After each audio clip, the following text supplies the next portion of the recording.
नमस्कार, KP news के bulletin में आपका स्वागत है। मैं हूं पूजा आपके साथ। चलिए शुरू करते हैं आज की खबरों का सिलसिला। उससे पहले एक नजर आज की सुर्खियों पर डालते हैं। बीदर में विधान परिषद चुनाव के मतदान शांतिपूर्व संपन्न हुए। कर्नाटक के मुख्यमंत्री ने एग्जिट पोल को खारिज किया। कहा, कांग्रेस राज्य में 15 से 20 सीटें जीती। 3000 छात्रों को अभी तक नहीं मिला सीईटी का परिणाम। कुछ नहीं, आज शाम तक ही पेश करे आरोपों के सबूत। चुनाव आयोग ने ठुकराई जयराम रमेश की अपील। आप नेता संजय सिंह ने की एग्जिट पोल बंद कराने की मांग। कहा, झारखंड में सीपीआईएम चुनाव ही नहीं लड़ी, उसे 2 से 3 सीट दे दी। उद्धव ठाकरे पर होगी कार्रवाई, केंद्रीय चुनाव आयोग ने दिया आदेश।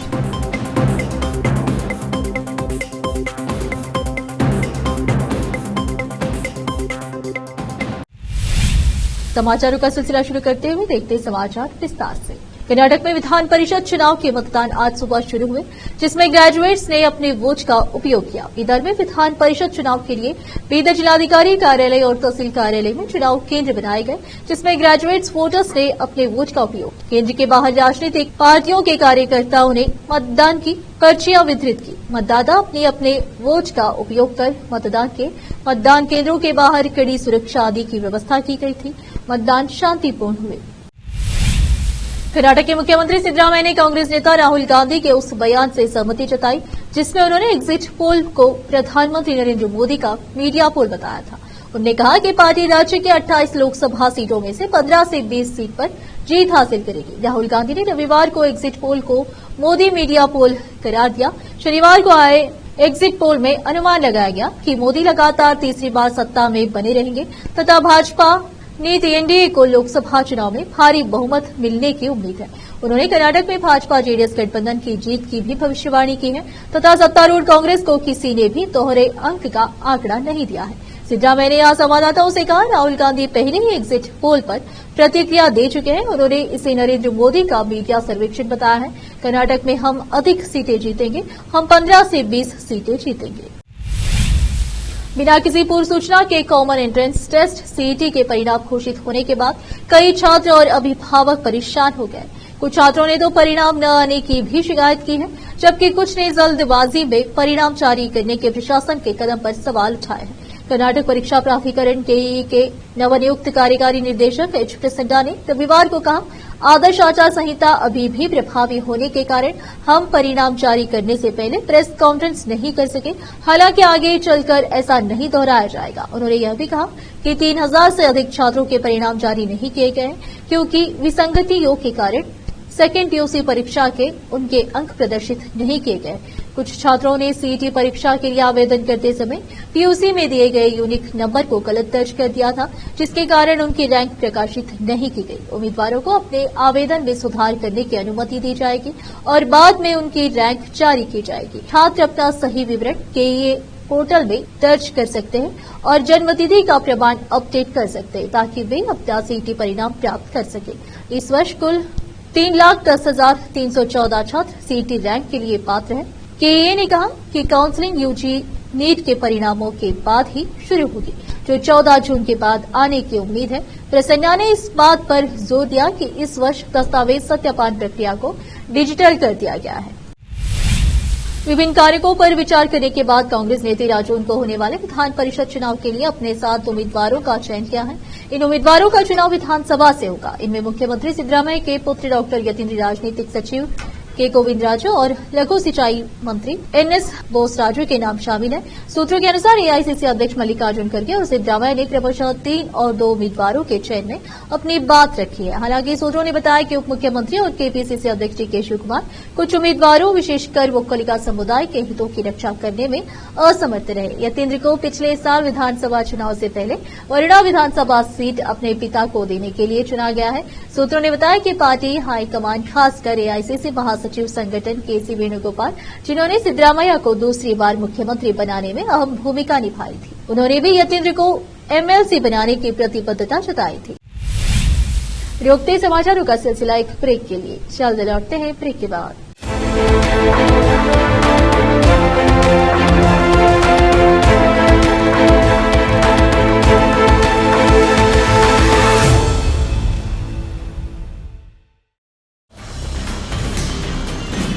हिंदुस्तान के हर कोने में हम हैं मौजूद। 24 घंटे हालात पर गहरी नजर, खबरों से जुड़े चुपते सवालात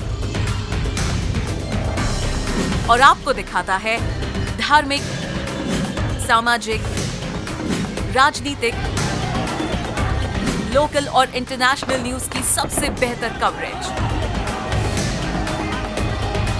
जो आपको रखती है हर पल बाखबर। देश और दुनिया भर की खबर के लिए देखते रहें केपी न्यूज 24/7। ब्रेक के बाद आपका स्वागत है। आइए देखते हैं देश के अन्य समाचार। कांग्रेस नेता जयराम रमेश के अनुरोध को चुनाव आयोग ने सिरे से ठुकरा दिया है और कहा है कि आज शाम ही वो आरोपों के सबूत पेश करें। बता दें कि जयराम रमेश ने केंद्रीय गृह मंत्री अमित शाह पर आरोप लगाया था कि अमित शाह ने लोकसभा चुनाव के लिए मतदान समाप्त होने के बाद देश भर के 150 जिलाधिकारियों को फोन किया था। अपने इस आरोप के सबूत के लिए जयराम रमेश ने 1 सप्ताह का समय मांगा था। अब चुनाव आयोग ने कहा है कि आपको 1 सप्ताह का समय नहीं दिया जाएगा, आप आज शाम ही सबूत पेश करें। चुनाव आयोग ने जयराम रमेश को सोमवार शाम 7 बजे तक इन आरोपों के लिए जवाब देने को कहा है। कांग्रेस नेता ने कहा था कि अब तक उन्होंने 150 लोगों से बात की है और यह स्पष्ट रूप से धमकी है जो दिखाती है कि बीजेपी कितनी हताश है। अधिकारियों को किसी भी दबाव में नहीं आना चाहिए और संविधान का पालन करना चाहिए। इससे पहले दिन में मुख्य चुनाव आयुक्त राजीव कुमार ने प्रेस कॉन्फ्रेंस के दौरान जयराम रमेश के आरोपों पर सख्ती दिखाते हुए कहा कि अफवाहें फैलाना और हर किसी पर शक करना सही नहीं है। लोकसभा चुनाव 2024 के नतीजे आने से पहले आम आदमी पार्टी के नेता संजय सिंह ने एग्जिट पोल बंद कराने की मांग की है। उनका कहना है कि ये एग्जिट पोल बेबुनियाद होते हैं। इसके लिए उन्होंने कई तर्क भी दिए। उन्होंने बताया कि झारखंड में सीपीआईएम पार्टी ने चुनाव नहीं लड़ा, लेकिन उसे 2 से 3 सीटें दे दी गई। वहीं तमिलनाडु में कांग्रेस 9 सीटों पर चुनाव लड़ी है, लेकिन उसे 13 सीटें जिता दी गई। लोकसभा चुनाव 2024 में 7वें और आखिरी चरण के मतदान 1 जून को संपन्न हुए थे। इसके बाद कई न्यूज चैनल और वेबसाइट ने अपने एग्जिट पोल जारी किए थे। इनमें भारतीय जनता पार्टी की अगुवाई वाले एनडीए गठबंधन को प्रचंड बहुमत दिया गया। इसके बाद विपक्षी दलों ने एग्जिट पोल को फर्जी और मनगढ़ंत करार दिया। आम आदमी पार्टी के नेता संजय सिंह ने कहा कि आज की ये प्रेस कॉन्फ्रेंस एग्जिट पोल के नतीजों पर है। एग्जिट पोल करने वालों ने खुद को एक्सपोज कर दिया है। ऐसा इसलिए कह रहा हूं क्योंकि झारखंड में सीपीआईएम चुनाव ही नहीं लड़ रही है और उसे 2 से 3 सीट दे रहे हैं। तमिलनाडु में कांग्रेस खुद 9 सीटों पर चुनाव लड़ रही है और एग्जिट पोल कांग्रेस को 13 सीटें जिता रहे हैं। तमिलनाडु को बीजेपी को 34% वोट शेयर मिला है। बीजेपी खुद इस पर विश्वास नहीं कर रही है। उत्तराखंड में कुल सीट 5 है, लेकिन बीजेपी 6 सीटों पर जीत रही है। हिमाचल में मतगणना होगी 4 सीट पर और आएंगी 6 सीट। शिवसेना उद्धव गुट के नेता उद्धव बाल साहेब ठाकरे के खिलाफ चुनाव आयोग कार्रवाई करेगा। उनके ऊपर आचार संहिता का उल्लंघन करने का आरोप है। केंद्रीय चुनाव आयोग ने महाराष्ट्र राज्य चुनाव आयोग को आदेश दिया है कि शिवसेना उद्धव बाल साहेब ठाकरे पार्टी के नेता उद्धव ठाकरे पर उचित कार्रवाई करे और केंद्रीय चुनाव आयोग को रिपोर्ट दे। उद्धव ठाकरे ने 20 मई के दिन शिवसेना भवन में प्रेस कॉन्फ्रेंस की थी। इस दिन महाराष्ट्र में 13 सीटों पर वोटिंग जारी थी। इसके खिलाफ बीजेपी के आशीष शुक्ला ने चुनाव आयोग को पत्र लिखकर उद्धव ठाकरे पर आचार संहिता भंग करने का आरोप लगाया था। आशीष ने उचित कार्रवाई की मांग भी की थी। प्रेस कॉन्फ्रेंस में उद्धव ठाकरे ने धीमे मतदान की शिकायत की थी और कहा था कि चुनाव आयोग बीजेपी के नौकर की तरह काम कर रहा है। उन्होंने जनता से कहा था कि उन चुनाव अधिकारियों के नाम भी नोट कर ले जो जानबूझकर मतदान की गति को धीमा कर रहे। उद्धव के अलावा बीजेपी नेता देवेंद्र फडणवीस और आशीष शेलार ने भी धीमे मतदान की शिकायत की थी। आशीष शेलार ने कहा था कि धीमे मतदान की शिकायत उन्होंने भी की, लेकिन उद्धव ने प्रेस कॉन्फ्रेंस पर चुनाव आयोग को बीजेपी से प्रभावित बताया और चुनाव आयोग के अधिकारियों का नाम लिखने की बात कहकर उन्हें धमकी भी दी। यह आचार संहिता का उल्लंघन है। चुनाव आयोग के एक अधिकारी ने कहा है कि आयोग ने उद्धव के खिलाफ कार्रवाई के निर्देश दिए हैं। ऐसे में उनके खिलाफ जांच की जा रही है। लोकसभा चुनाव 2024 के 7वां चरण समाप्त होने के बाद अब परिणाम आने में कुछ घंटे ही शेष रह गए हैं। ऐसे में सभी राजनीतिक दलों के नेताओं के अलग अलग बयान सामने आ रहे हैं। इस बीच समाजवादी पार्टी एसपी के अध्यक्ष अखिलेश यादव का एक बयान सामने आया है, जिसमें उन्होंने भारतीय जनता पार्टी बीजेपी पर तीखा हमला किया। उन्होंने सोशल मीडिया प्लेटफॉर्म एक्स पर अपने हैंडल से पोस्ट में लिखा, जितनी ऊंचाई पर जाकर करती है पतन, उतना ही बड़ा होता है उसका पतन। भाजपा कई दोषों के लिए जिम्मेदार है। सपा सुप्रीमो ने भारतीय जनता पार्टी यानी बीजेपी पर हमलावर होते हुए पोस्ट में लिखा कि बीजेपी ने देश में सामाजिक रूप से सौहार्द बिगड़ाव भाईचारा खत्म किया, जाति के खिलाफ जाति, संप्रदाय के खिलाफ संप्रदाय लड़वाए। आगे पोस्ट में लिखा, आपराधिक रूप से ऐसे लोगों को मंत्री पद दिया और बनाए भी रखा जिन्होंने किसानों की हत्या की, जो महिलाओं पर अत्याचार के दोषी है। दिल्ली के ओखला रेलवे स्टेशन पर ताज एक्सप्रेस में आग लगने का मामला सामने आया है। बताया जा रहा है कि 2280 Taj express train Okhla Tughlakabad block section पहुंची, तभी 4 डिब्बों में आग लग गई। आग लगने की सूचना मिलते ही एहतियात के तौर पर ट्रेन के बाकी हिस्सों को लगेज कंपार्टमेंट से अलग कर दिया गया। डीआरएम दिल्ली और अन्य अधिकारी घटनास्थल पर पहुंचे। मौके पर फायर ब्रिगेड की टीम भी पहुंच गई है और आग पर काबू पाने की कोशिश की जा रही है। घटना का वीडियो सामने आया है जिसमें ट्रेन के कोच से आग की बड़ी बड़ी लपेटें उठती दिख रही है। दिल्ली अग्निशमन सेवा डीएफएस के एक अधिकारी ने बताया, हमें अपराह्न 4:24 पर ताज एक्सप्रेस के 4 डिब्बों में आग लगने की सूचना मिली। आग बुझाने के लिए दमकल के 8 वाहनों को मौके पर भेजा गया है और आग पर काबू पाने की कोशिश की जा रही है। अधिकारी ने बताया कि अब तक किसी के हताहत होने की कोई सूचना नहीं है। लोकसभा चुनाव 2024 के साथ ही सिक्किम में विधानसभा चुनाव का भी आयोजन करवाया गया था। रविवार 2 जून को सिक्किम विधानसभा चुनाव के परिणाम जारी कर दिए गए हैं। लोकसभा चुनाव 2024 के परिणाम से पहले सिक्किम विधानसभा चुनाव में कांग्रेस पार्टी को बड़ा झटका लगा है। पार्टी को नोटा से भी कई गुना कम वोट मिले हैं। आइए इस खबर के माध्यम से जानते हैं कि क्या है सिक्किम विधानसभा चुनाव में पार्टीवार वोटों का प्रतिशत। सिक्किम विधानसभा चुनाव में राज्य के सीएम प्रेम सिंह तवांग की पार्टी को बड़ी जीत मिली है। सत्तारूढ़ सिक्किम क्रांतिकारी मोर्चा एसकेएम ने 32 में से 31 सीटों पर रिकॉर्ड जीत हासिल की है। पूर्व सीएम पवन कुमार चामलिंग की पार्टी सिक्किम डेमोक्रेटिक फ्रंट यानी एसडीएफ को 1 सीट पर जीत मिली है। सिक्किम की 32 विधानसभा सीटों क्यूजे 1 लोकसभा सीट पर पहले चरण में 19 अप्रैल को वोटिंग हुई थी। सिक्किम में कांग्रेस को नोटा से भी कम वोट मिले। सिक्किम में नोटा को 0.99% वोट मिले तो वही कांग्रेस को 0.32% वोट मिले। वहीं भारतीय जनता पार्टी को राज्य में 5.18% वोट मिले हैं। एसकेएम को 58.38%, एसडीएफ को 27.37% और अन्य को 7.7% वोट मिले हैं। एक बार फिर से रुकते हैं एक ब्रेक के लिए, जल्द लौटते हैं ब्रेक के बाद।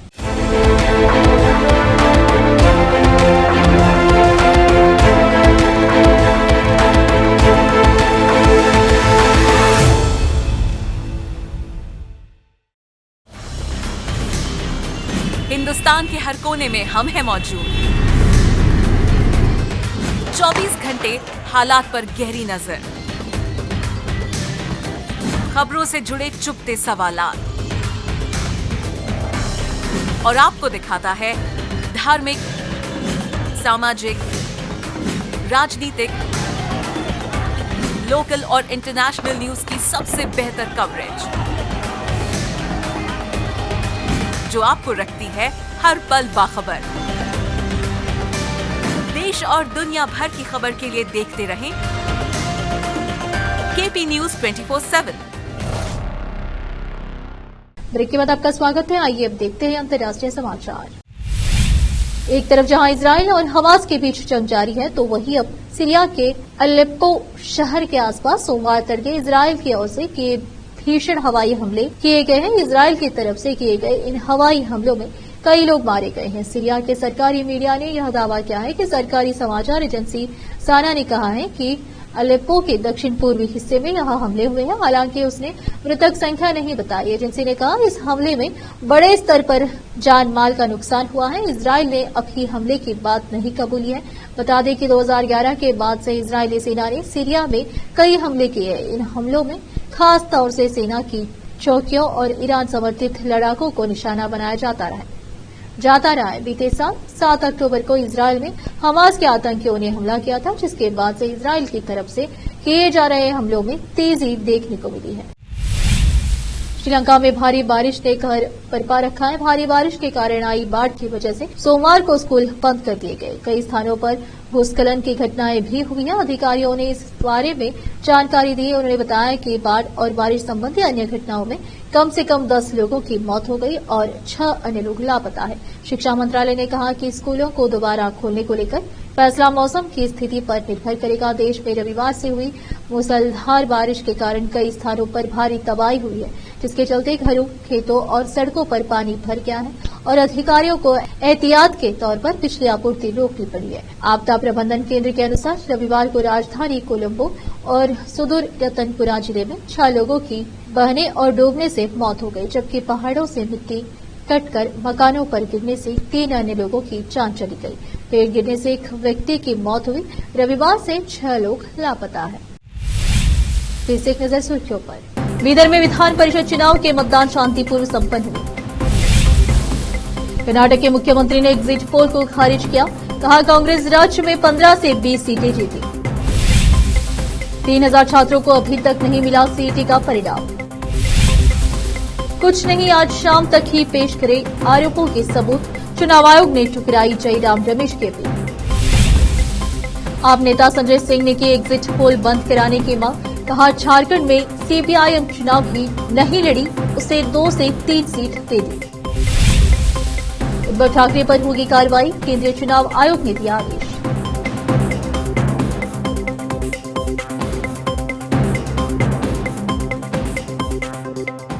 केपी न्यूज के बुलेटिन में आज इतना ही। आप देख रहे थे हमारा चैनल केपी न्यूज 24/7। धन्यवाद।